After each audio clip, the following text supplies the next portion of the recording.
Shalom. Call hello, Yahweh by Hashem Shai by Hashem Rakar Kodash. Double honors unto the apostles, double honors unto the elder bishops. Salutations to all my fellow laborers that do this work in truth and sincerity, risking their lives and their freedom to do so, now more so than ever. To the scattered elect that are scattered around the four corners of the earth, that be like unto the speckled bird, the Israelite foreigners among the heathens, that look like the heathens, and to the Akwath that are listening and learning, to you, I say Shalom. This is your brother Malcolm from the branch of the great millstone, coming at you with another lesson in truth. And what I'm about to do is prove the disingenuous nature and false narrative in this article. If you look at the top, that was created by Dr. Michael Brown. All right, and as a matter of fact, before I even go any further, I want to read a scripture. I tried to pull the article up, so you can see it. It's at the top of the screen there. When I actually click on the article, it just kept popping up ads and all kind of other stuff. So I really couldn't put it on display and read it, and but it's really not, you can read it, and it's just all his. It's full of conjecture, opinion, and quite frankly, just mis and disinformation. All right, and I'm going to prove it. I'm not just saying it. I'm going to prove it. But first, I want to go to Job 13 and 4. All right, because this man professes himself to be a doctor of a scholarly doctor. All right. But this is Job 13 and 4, and it reads, "But ye are forgers of lies, ye are all physicians of no value." All right? And remember, the word doctor literally means to falsify. All right? And falsify, Dr. Brown did. All he did was slander and try to control the narrative. All right? Being a devil. Devil means deceiver. As a matter of fact, let's go to the Winston Simplified Dictionary. I'm going to pull it up on the screen. There it is. The Winston Simplified Dictionary. Look at the price they want for it. A book that I bought at a used bookstore. All right. About 12 or 13 years ago. And I've been using it, and I've done so many. Look at the price. All right, and that's for the 1935. I don't know why this thing is crooked like I'm watching a Batman episode. There we go. Just trying to straighten it up. But yeah, they want $415 for a used, old, beat-up book. All right, here's my copy right here in my hand. Same book. All right, and I'm going to go to the word devil. All right, and it reads, and it's on page 267, and it reads, devil, right? Diablos, a slanderer, an evil spirit, a fallen angel. That's the first definition. It was all right. Second one, actually, I'm gonna go straight to number 3. An excessively wicked person. All right. So the first one is a slanderer. All right. And then you jump down to number 3, an excessively wicked person. All right. And to operate in deceit is very wicked. Very wicked. All right. So we're going to talk about some prophecy and some things like that. That in his article he mentions none of that.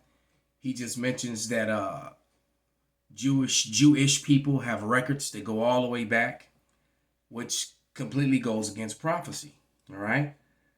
And because anyone claiming to have records and to have been known that they were the people of the Lord the whole time Well, that completely goes against what's written in the Bible itself.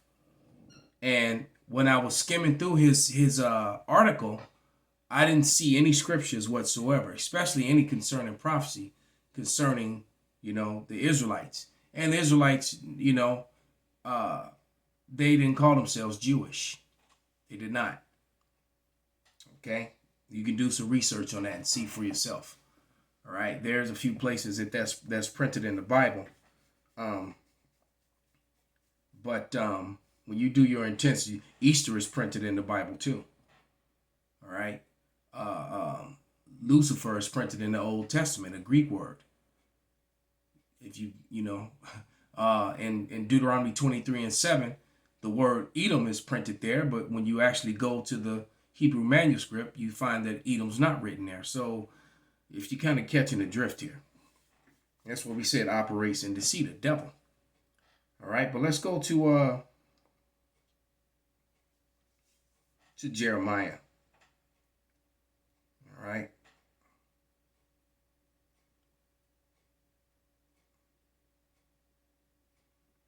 In the book of Jeremiah, the 17th chapter, and the 4th verse.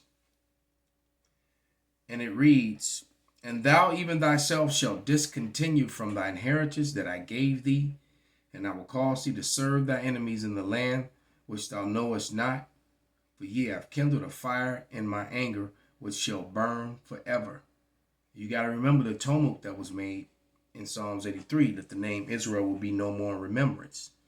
So all the captivities in the Bible that are written, all right, the Assyrian captivity, the Babylonian captivity, those are the two of the main ones. The Israelites always knew who they were. All right. It wasn't until the last captivity, which you will find in Deuteronomy, the 28th chapter, all right, 66 through the end, 68, the Israelites' heritage was taken away. So you have to, match the prophecies up with the people that are here on the face of the earth. All right. And so these people are claiming that, or he's claiming in writing that they've always been the people. Well, like I said, that doesn't match up with prophecy. So let's go back into that Winston. Again, we're going to go to the word discontinue.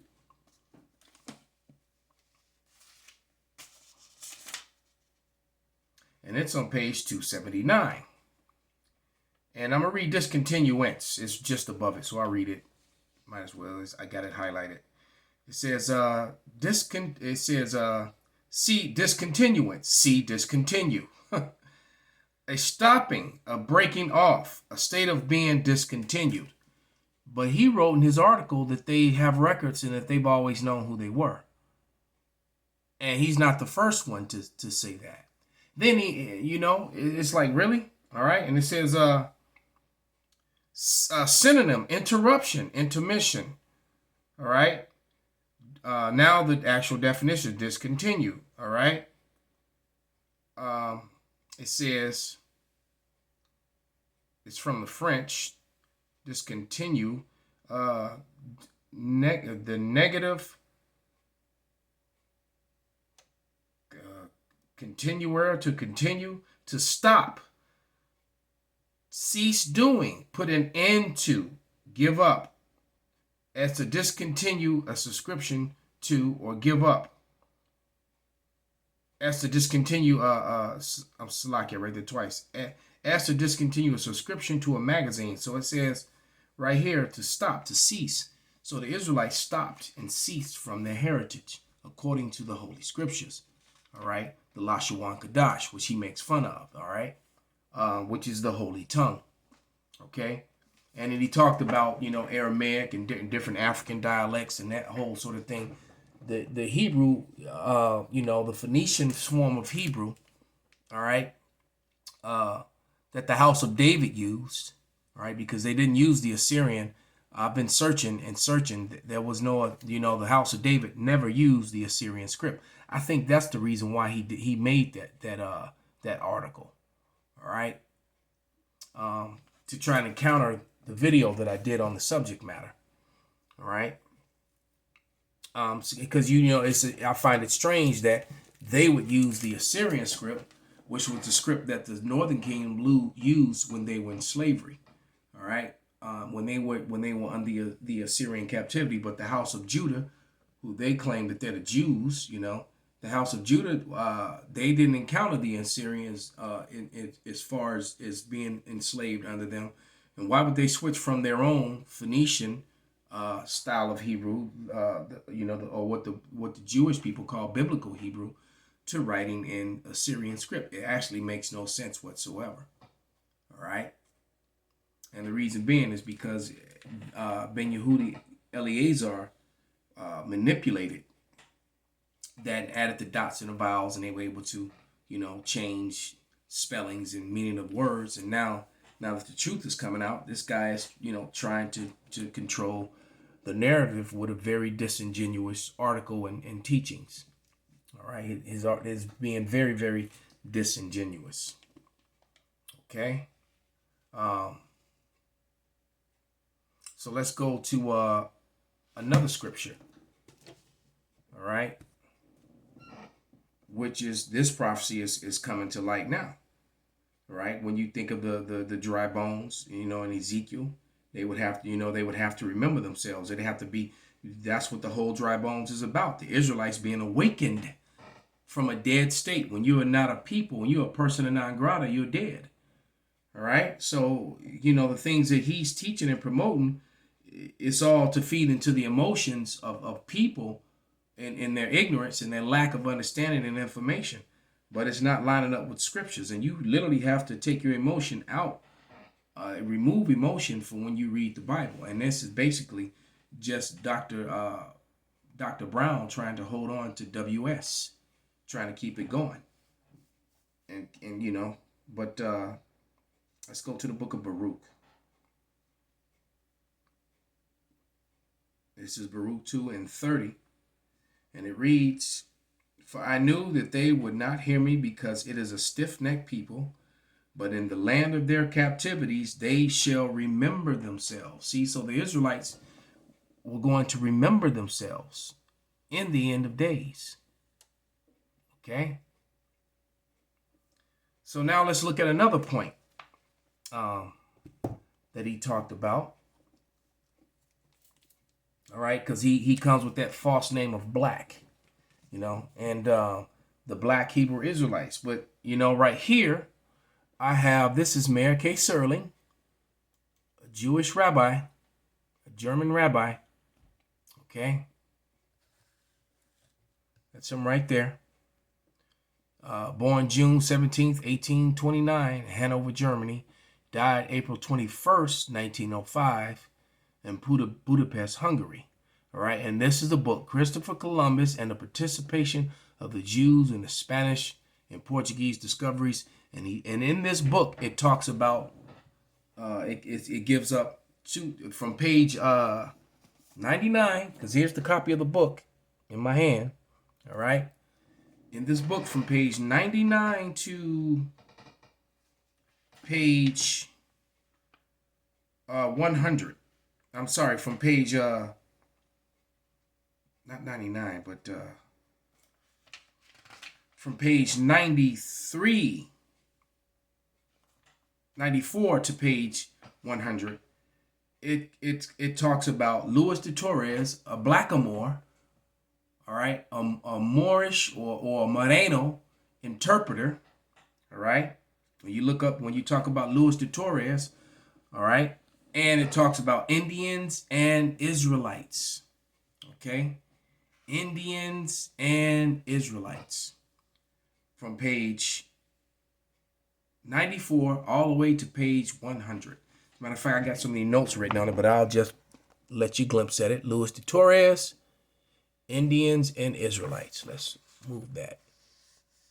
Indians and Israelites. Okay? So, you got to drop the black thing, because these are all the evidences and what the rabbis were writing, all right, matching up, which is another reason why they like to use the Assyrian script, and they try to avoid, let me just write the name of Yahweh Shai, because they hate that name. he did more harm. More harm to himself than he did. Because you can do nothing for this truth, but the house of David was writing in that form of Hebrew. Okay? Why don't? There you go. They're writing in that form of Hebrew. They weren't writing in the Assyrian script. Okay? Who they refer to as the Jews, or the Judites. They weren't in the Assyrian captivity, and the evidence of that is when you go to when you look up the monies that was being used from the time of the Maccabees all the way up to the Herodian rule. When you look at the coins, it had this script of Hebrew on it. Okay, it did not have the Assyrian, so they're using the Assyrian, which proves that they're being false. And that, not only that, the Assyrian the Assyrian script, like I said, was used by the Northern Kingdom when they were in slavery. So why would the house of Judah be using, why would they use Hebrew from the Northern Kingdom, all right, when they were never in that captivity? Okay. So let's talk about Louis de Torres. He was a Moreno or a Blackamoor. So let's look up Blackamoor. Let's go back to the Winston Simplified Dictionary that they want so much money for. All right. So there it is at $415. That is insane. That's what they want for this book. All right. But there we go. That's insane. But let's go to Blackamoor.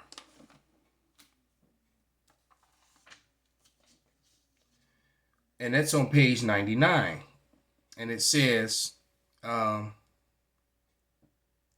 Negro, especially an African Negro. Now that part, Africans were not called Blackamoors at all. All right, that's them once again trying to control the narrative because they can't erase the history of the Moors controlling Spain and Portugal for the 700-year period until they fell until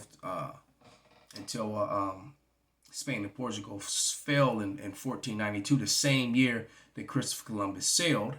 All right, and he used the scriptures. He used the Bible, Second Esdras, and Isaiah, to find his way to come over to the America. He brought Hebrew interpreters with him.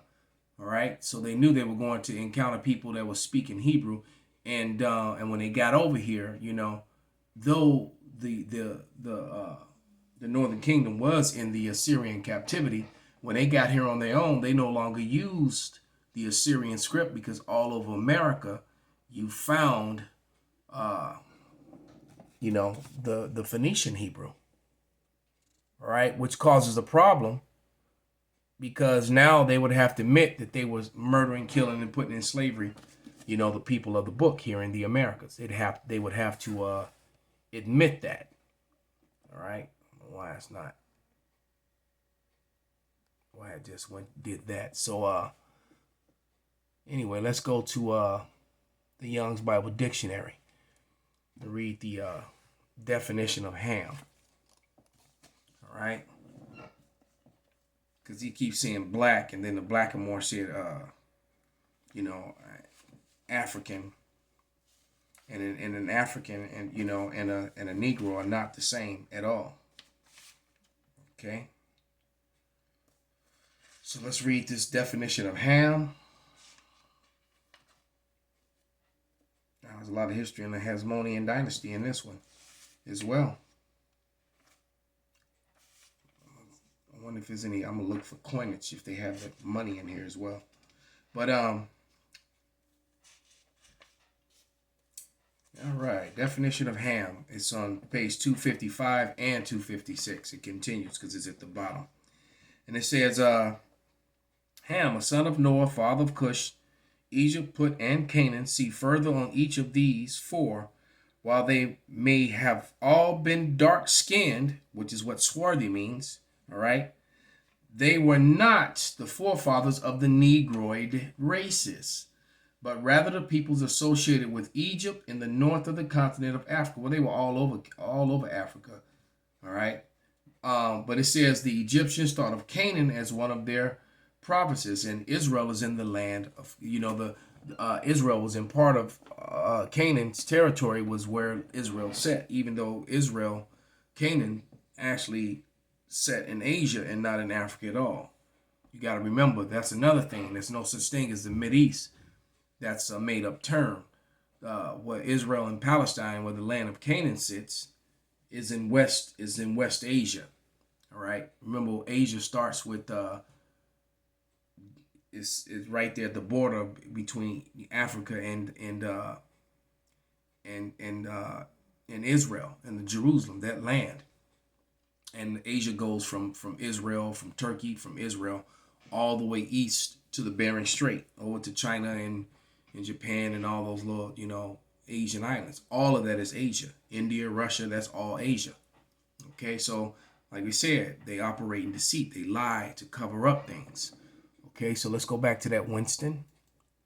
Good, it cleared up. Excellent.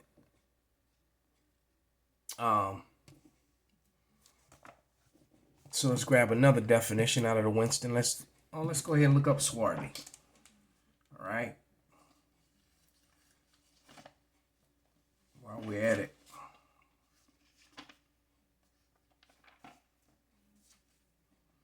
Swarthy, and it's on page 1003, and it reads, swart, dark black, of darker dusky in color, dark skinned. Also swart, swarthily, swarthiness. All right, and that's where you get the word swartz from. That the Jewish people would refer to someone dark as swartz, as a Negro as swartz. All right, because they were swarthy, they were swartz. Like you said, you see that ridiculous price they want for this book now, for this book. So let's grab the last definition, and the last and most condemning one. All right, because he talks about this language being made up. When what's made up is Yiddish. All right, and they use the Assyrian script to do it. All right, and this definition from the Winston Simplified Dictionary, I'm actually going to show you. All right, we're going to read it right through the lens of the camera here. Okay. There it is. It says Yiddish. German, Jewish, Jude, a kind of mixed German and Hebrew language spoken by Jews and written and printed in Hebrew characters. Adjective Jewish. The very definition lets you know that they're speaking another language using Hebrew characters. They're actually using the Assyrian script. So you want to talk about something being made up. And in my other dictionary, I actually have a definition that calls it a Slavic. It says German, Jewish, and Slavic. All right. So, and in the late 1800s, Eliezer ben Yehudi put this language together and said he made the corrections. All right. So as if the pure and the holy tongue, the Lashua Kadash, was imperfect, he decided to change it, not use the original script, use the script that's actually connected to slavery in Assyria, and then he added these other languages. So the truth be said, that, well, Dr. Michael Brown, his whole article is completely disingenuous. So with that, I'm going to give all praises, glory, and honor unto Yahweh, Bahashem, Yahweh Shai, Bahashem, Wakar Kodash, Wa Abba Babal, Kwam Yasharala Shalom.